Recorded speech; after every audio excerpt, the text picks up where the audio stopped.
Hello, my name is Erin from Juniper and Oaks. I'm a crochet pattern designer. I like to use interesting stitches like these to create crochet patterns for you to work up for around your home. Today I'm going to be teaching you how to do this Picot border. It's a very simple Picot border where you get these little nubbies. To me, they look like little leaf buds, which I think is perfect because I'm working up a plant with yarn, crochet along blanket. This is corner to corner squares with plant themed squares. So I think this is a perfect border to end off this project.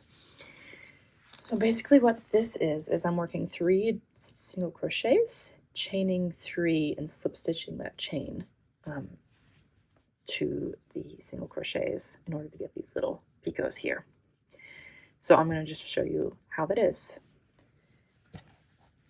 I just worked the 3rd single crochet, and now I'm going to chain 3.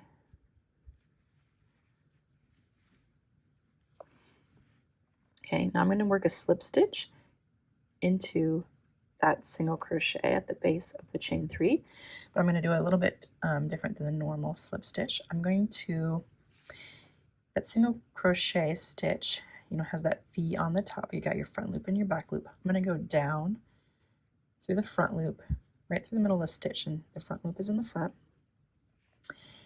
Then in that single crochet stitch, looking at it kind of vertically here, you have another V, and there's that post on the left. So I'm going to go through the center and kind of capture that post on the left. And now I have 3 loops on my hook.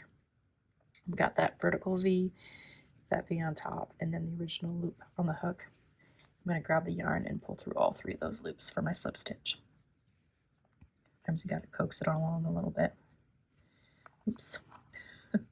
I'll just show you again. Go through that stitch on the top,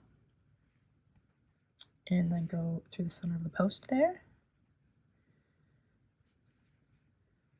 and slip stitch like that. Now I'm going to work a single crochet the next 3 stitches.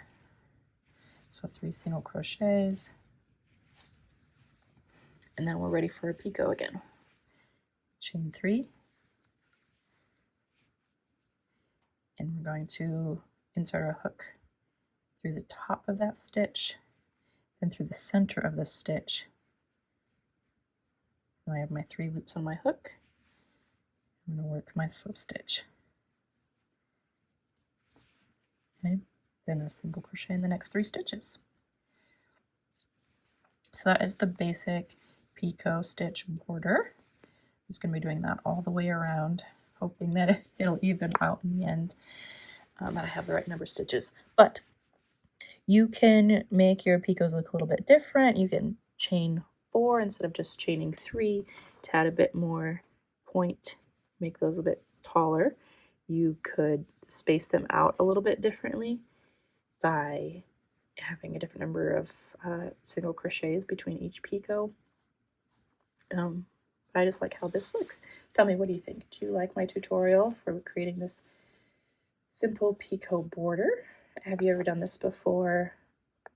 What is your preferred method for adding a border to your blanket? I would love to know. I'd love to get suggestions for more borders. Let me know in the comments. Please like this video so that more people are able to find it. And if you're not already, please subscribe to my YouTube channel so that you can get access to different tutorials like this and other yarn related content. I appreciate you guys. Have a great day.